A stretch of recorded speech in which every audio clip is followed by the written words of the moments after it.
Almost every family I talk to starts in the same place. Cremation is the cheap one. Burial is the expensive one. So the decision feels like it's already made. I understand why people think that. But when you actually lay the two side by side, the real numbers tell a more honest story.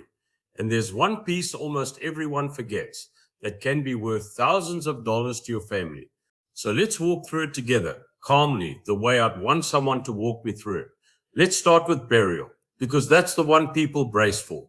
A traditional burial is really a stack of separate costs. There's the plot itself, the right to be buried in that space. There's the opening and closing, which is the cemetery's fee to actually prepare the grave. In a lot of places, there's a vault or a grave liner the cemetery requires.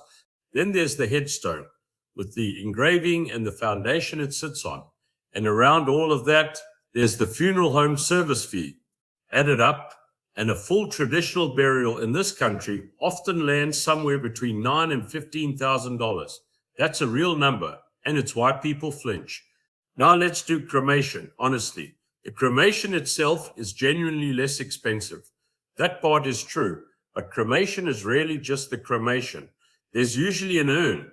There's often a place to put that urn, a niche in a memorial wall, or a small plot, because a lot of families still want a place they can visit. There's frequently a memorial service, which carries many of the same costs a funeral does. And if you choose a cremation through a full-service funeral home, rather than a direct cremation, the price climbs again. By the time you add the real pieces, a cremation with a service and a final resting place often runs $5,000, $6,000, $7,000 or more. So look at what just happened. We started with this huge gap in our heads, and once we put the real costs on the table, the two choices moved a lot closer together than anyone expected.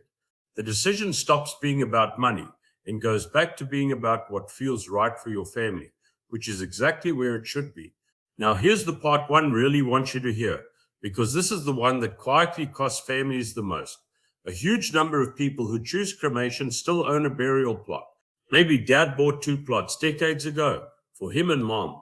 Maybe a plot was passed down and nobody ever talked about it. The family chooses cremation, the paperwork sits in a drawer, and that plot just goes quiet. But that plot didn't lose its value. In many areas, a single plot is worth several $1,000s today. Sometimes a great deal more in a city where space is running out. If your family isn't going to use it, that's not just an old document, that's an asset. It can be transferred or sold, and that money can go toward the cremation, the service, or simply back to the family. So here's what I'd actually do in plain steps. First, before you decide anything, ask for an itemized price list. By law, a funeral home has to give you one. Read it line by line and don't be shy about it.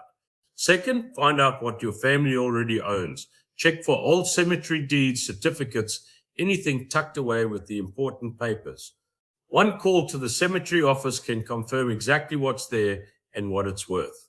And third, treat that plot as what it really is. Whether you keep it, transfer it, or sell it, it's a decision worth making on purpose, not by accident, because the truth is simpler than the sales pitch. Cremation and burial aren't a cheap door and an expensive door. They're two thoughtful choices whose real costs land closer together than you'd guess. And the family that knows the real numbers and knows what they already own is the family that gets to choose with a clear head instead of paying for a guess. That's the whole thing laid side by side. And the cheaper choice isn't always the one you'd expect.